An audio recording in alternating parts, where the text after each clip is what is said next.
Hi, everybody. Welcome to this session entitled When Geography and the Cloud Collide, deploying and debugging multi-cloud applications here at the HashiCorp ComVD January 2021. Your operators for today include me. My name's Dan. I'm a recovering system administrator and current technical evangelist at Datadog. You can see my Twitter handle there. It's pronounced Frosty. Alongside me for the ride today is the illustrious Mr. Rick Sherman. Say hello to the fine folks out there. Hello, everyone. As Dan mentioned, my name is Rick Sherman. I'm a DevOps nerd here at Datadog. I'm also a technical evangelist with Dan, and I'm really excited about all the things we have to show you today. As mentioned, we both work for Datadog, so that brings up the next question. What is Datadog?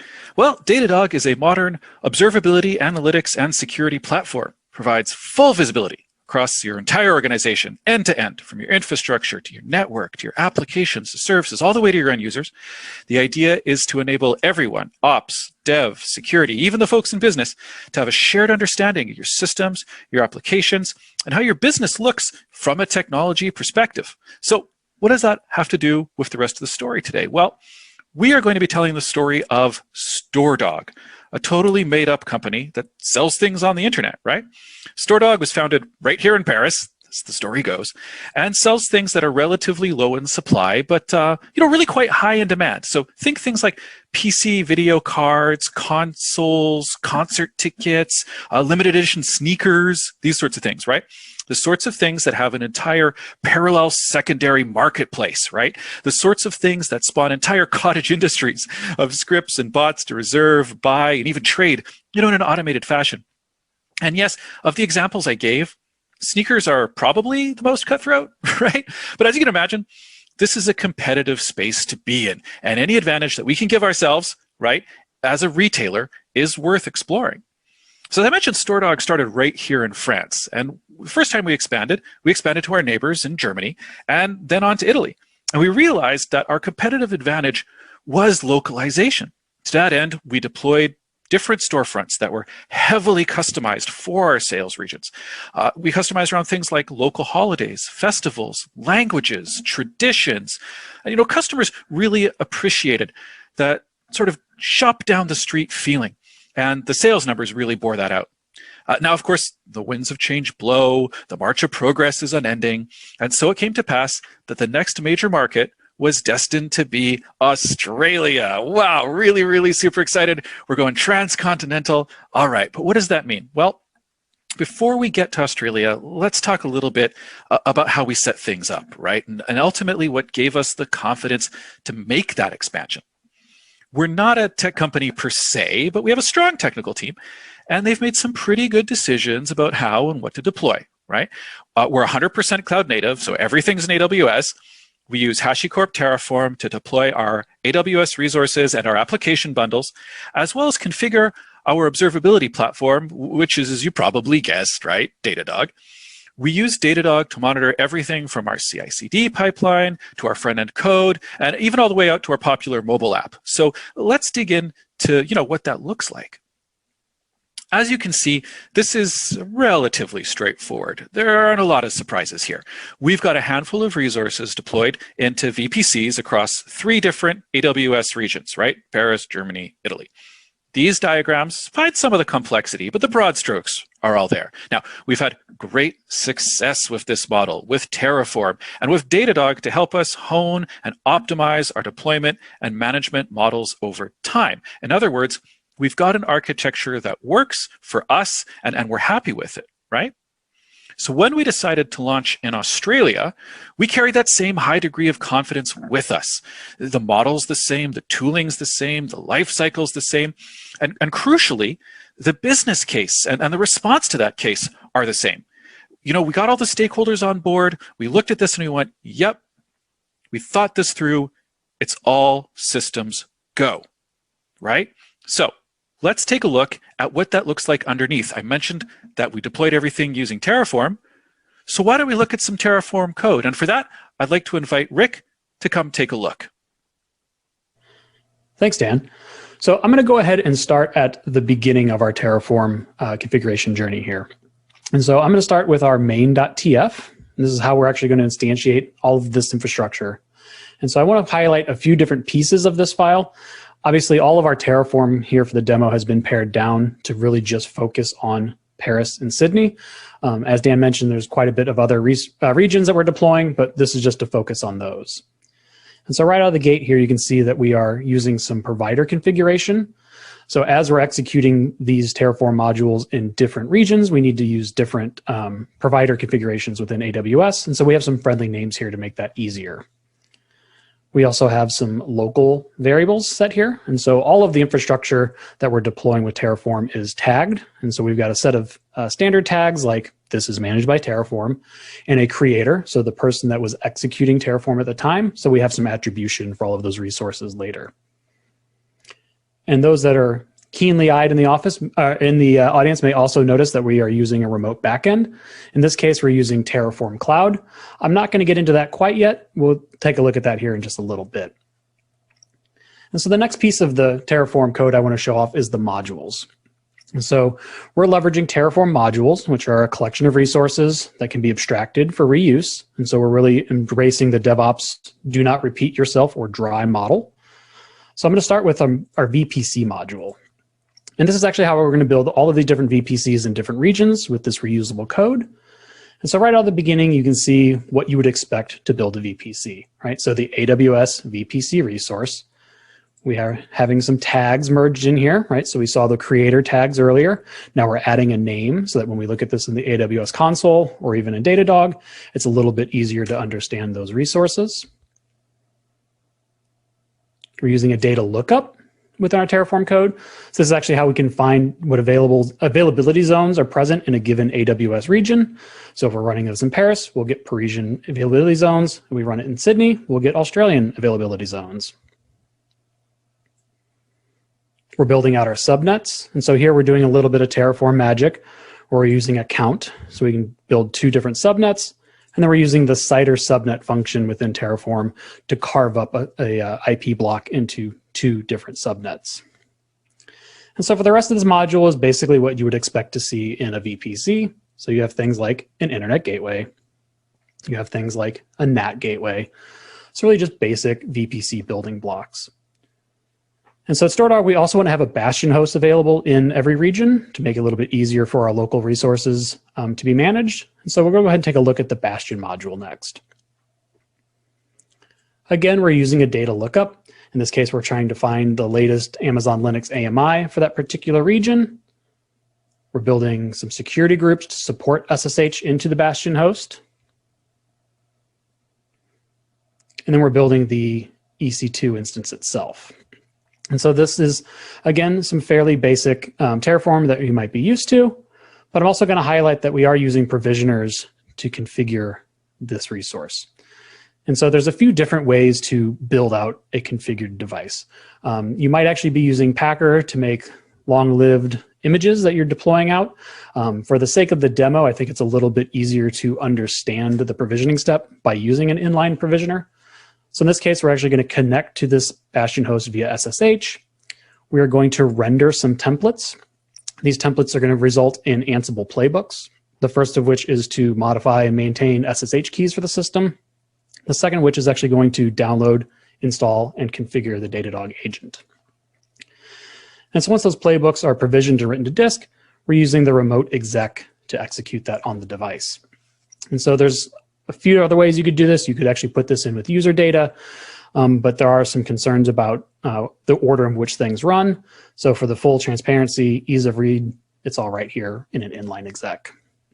And we followed this model throughout the rest of the resources in Terraform. So we do have a module for the database. We do have a module for the web server, but I'm actually going to move into how we deploy those in the particular region. So we're going to start with Paris, which was our original VPC, it's our original region. And so right at the very top, we're instantiating the VPC module to go ahead and create the VPC. You can see we're passing in that friendly name for the provider that says when we run this part of Terraform code, talk to the Paris AWS endpoint. We're also passing in the creator tag so that gets merged in upstream. So we also have the bastion host, right? Because we said we wanted to have a bastion in every region. And we're passing in lots of different variables. But I'm going to highlight here that we're passing in the Datadog API key. So because we're using Ansible to configure the Datadog agent, we need the information about where to send those metrics to. And so then the resulting output of that is the IP address of that bastion host. And so you can actually use that now when we provision the web server, when we provision the database, or ultimately if an administrator needs to log in and make some sort of manual change. The other interesting thing I want to highlight here is the VPC peering connection.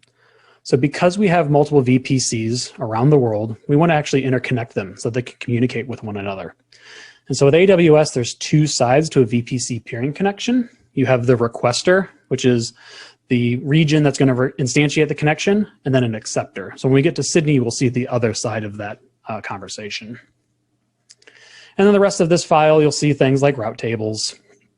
We'll have some things down here like security groups, a lot of the basic things you'd expect to see in AWS. Here we're actually deploying the database itself, right? So again, we're passing in the Datadog API keys that we have an agent on that device. So we go ahead and monitor it as well. We get the output of that database's internal IP address so that we can also then now pass that to our web server. And so when the web server is spun up, it knows how to connect to our database. And we're also passing in some of that localization information that Dan mentioned. All right, so in this case, our currency is euro, but we might also be having a variety of other different flags that we can use for localization. And so if we look at Sydney, it's going to be largely the same, right? This has been kind of copy and pasted over time as we deployed Germany, as we deployed Italy. This is the model that we followed. And so again, we're just spinning up the VPC. We're adding in a bastion. We are setting the acceptor side of the peering connection. So what this is telling this VPC is expect a peering connection request from Paris, and when you get it, accept it. And so that way we can actually maintain who is allowed to peer with us. And so just like we would expect with the other one, we still have route tables to set up. We still have security groups to set up. And then because we have this localized web server, we're going to deploy our web server here in Sydney. Again, we're going to pass in the IP address of the database. And then we're also going to set the currency, our localization. So in this case, it's going to be Australian dollars. And so what's the resultant output of all of this, right? So we have all this Terraform code. Now we need to execute it.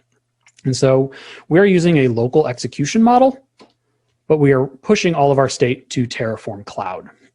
And so for those who haven't seen Terraform Cloud, here's a viewpoint into our particular workspace. I'm going to look at the Virtual Day 2021 workspace, and I can see a list of states here.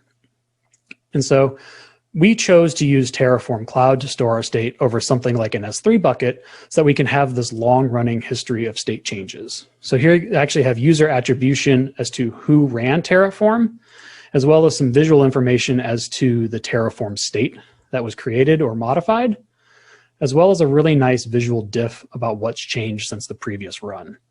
So this really gives you kind of that enterprise-grade visibility that you would expect from a tool like Terraform Cloud. Additionally, this does give us a baseline so that if we were to move our execution model from local to maybe agent-based or remote-based, we're well on our way to get that started. And so we've deployed our Terraform code. We've added Australia to the stack. We've got orders flowing in. Everything seems to be going great. But unfortunately, we start getting a series of tweets. And so it appears that our customers are not having the experience that we would wish them to have. And so we really need to dig into the data to see what might be happening. And so for that, we're going to go over to Datadog, and I'm going to hand you back to Dan, who's going to go through some of that troubleshooting process. Yeah, thanks, Rick. That was great, but the tweet's not so great, right? So that's definitely something we should be looking into. So thankfully, right, we have Datadog. We have someone and something that can help us investigate this problem. So why don't we take a look at that? As a recovering system administrator, the first thing I'm going to do is head straight to the infrastructure map. I want to know, is there a server on fire somewhere, right? And so by default, we're looking at CPU utilization, and it's color-coded, but it's all relative. So if we take a look at this one here, oh, it has high CPU utilization, it's orange. But as you can see here in the corner, that's actually only 4%. That's really nothing is really going on there, right? So fine. Well, what's another important metric? Well, let's take a look at memory. We can see here, one's in orange, and wait a heck, what's going on over here? It's almost 3 gigs of memory that's being used. Maybe that's the problem. Oh, okay. So we'll drill down on that. And as we can see here, in fact, it is our Postgres server. And I know that our Postgres server is big and beefy. It has lots of processor, lots of CPU, lots of memory available to it. And it's using that much memory is frankly perfectly normal. So in fact, I don't think that's the problem. But you know what? Why don't we dive in a little further and take a look at the dashboard for that machine. And we can see here that CPU utilization is right where I expect it to be. Memory usage is a lot free, in fact. Our load averages look good. Our I/O looks good. Everything, frankly, looks good. And we can say that objectively because we have that data, right? And that's a really nice thing to be able to say, is that no, it's not a resource provisioning issue that's causing these flood of tweets to appear, right? So it's not an infrastructure issue. Where else can I be looking? Where else do I need to be looking? So why don't we go to another layer in the stack? And that could be, for example, the application layer. So we're going to head into the APM component of the Datadog platform, and we got to look at our service list. Now, again, simplified model.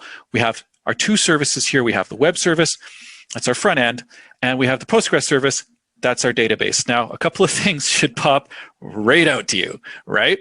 Look at that Postgres server has a higher P95 latency maybe than we expect at around half a second, but oh my gosh, look at that.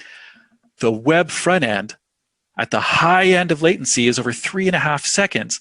That might as well be 3.5 years, especially as we said in one of these environments where stuff is in high demand, right? So we're going to want it to drill down on that. So let's take a look at the service in question and see if we can start to extract some insight from it. And indeed, if we take a look, for example, right here, we see there are absolutely no errors. It's not a problem with the application misbehaving in a way that we would expect. It's not throwing errors, but take a look at that latency distribution. What's happening here is that it's either occurring to completion relatively quickly in a way that we would expect, or it's taking forever, and frankly, not a lot in between. So we'll take and scroll down just a little bit more to see if there's any endpoints that are slower than others. And indeed, right here, we see that at the very, very high end in terms of latency, we have 2 crucial endpoints to any e-commerce site, the cart and the checkout. And that P99 latency out of control, 3.5 seconds, 4.5 seconds in some cases. What is going on there? But the other little bit of information here to maintain is look at that P50 latency. So sometimes it's happening, frankly, quite quickly, and sometimes it's taking forever. And again, that matches up with what we saw above. So as always, we drill down even further. Let's take a look at that. So we can see here, these are some of the requests that are related to our cart, right?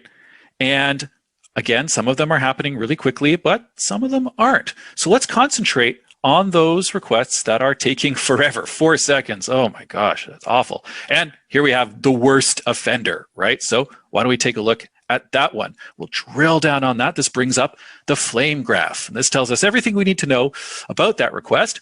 It's a standard sort of Flask request. It just seems to be taking forever. Why is it taking forever?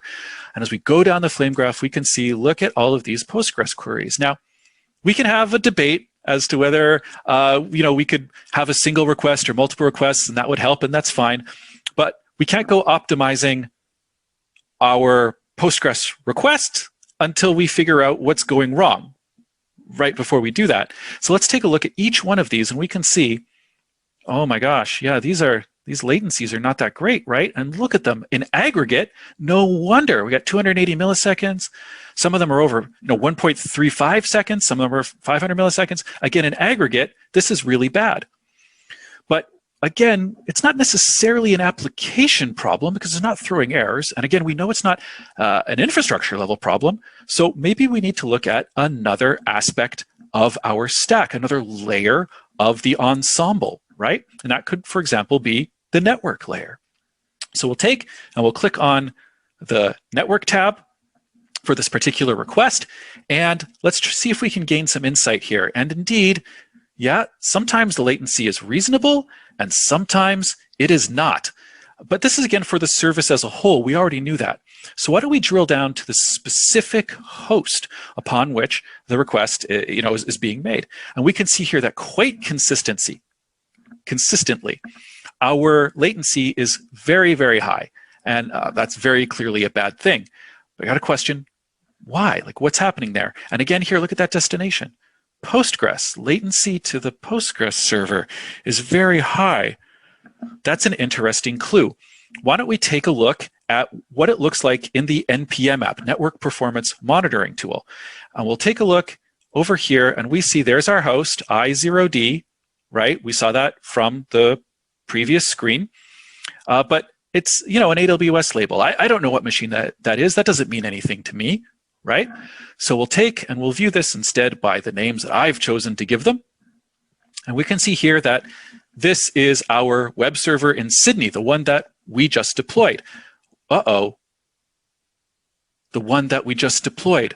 The region that's, I guess, maybe a little bit different from the others. But all the data is flowing out to the internet. We can see that here it looks fine. But what about this little line of data? Where is it going?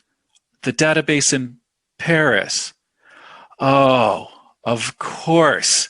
It turns out Sydney and Paris aren't basically beside each other, like Frankfurt and Paris are, or Milan and Paris are, right?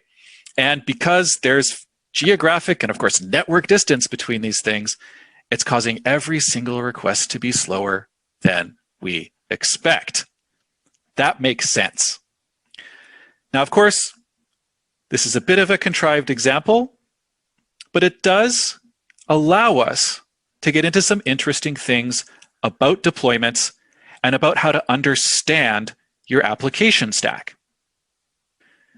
Even though you might have a high degree of confidence in something that you've done once, twice, 100, 1,000 times before, that doesn't mean that it's going to work every single time. And that makes sense. That we can intuitively sort of understand that, right? But in fact, there was one crucial difference between the 3 times that we did this before in Paris, Milan, and Frankfurt, and the 4th time we did it in Sydney, right?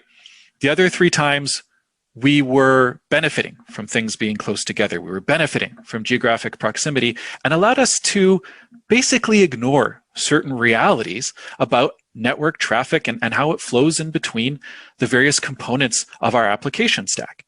And when we didn't know we had to look for that, it's not something that we realized that we needed to think about when we brought the stakeholders together. It was an unknown, right? Now, again, bit of a contrived example. Everybody knows that Australia and Europe aren't beside each other, but it's a good illustration, right, of the sorts of things that can happen when you don't know what questions you have to ask.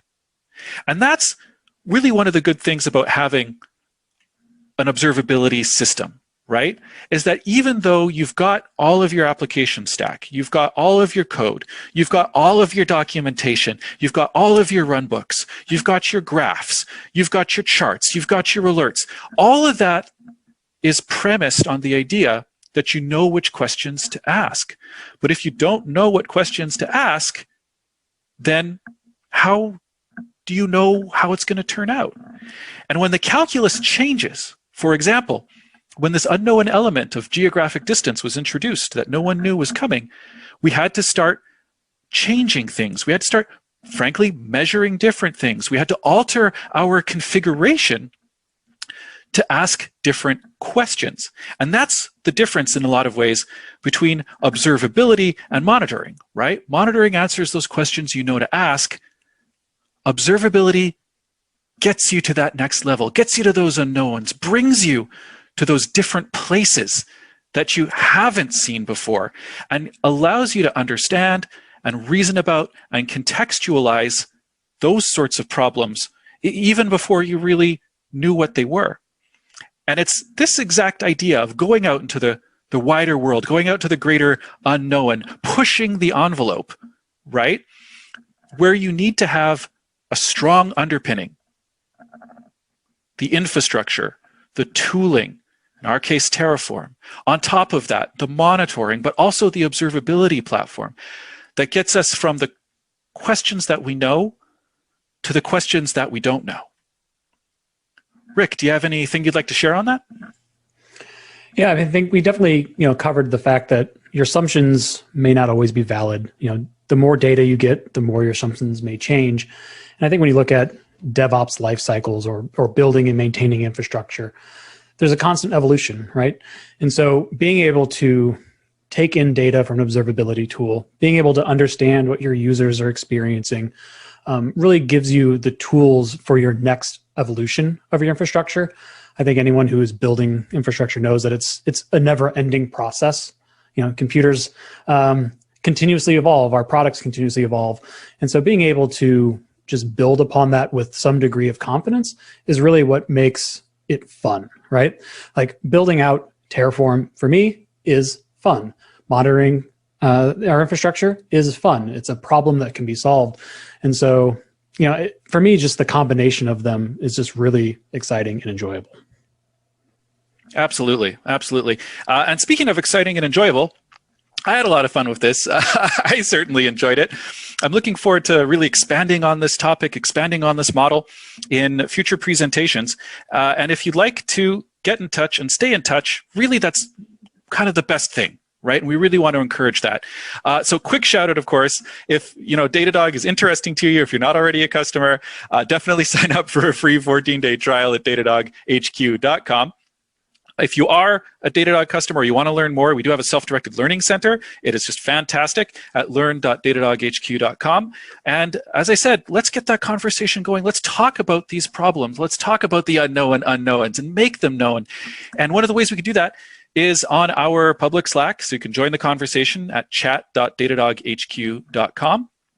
And finally, because we're both open source nerds, all the Terraform code and the Ansible playbooks for this demo are available here at this URL, github.com/shermdog/convd_2021. So I'm leaving the screen up here for a brief moment so you can all screenshot it at home, right? And finally, there's our Twitter handles. Thank you so much for spending a little bit of time with us today. And without further ado, there's so much more to talk about. So let's get that conversation started. Thanks, everybody.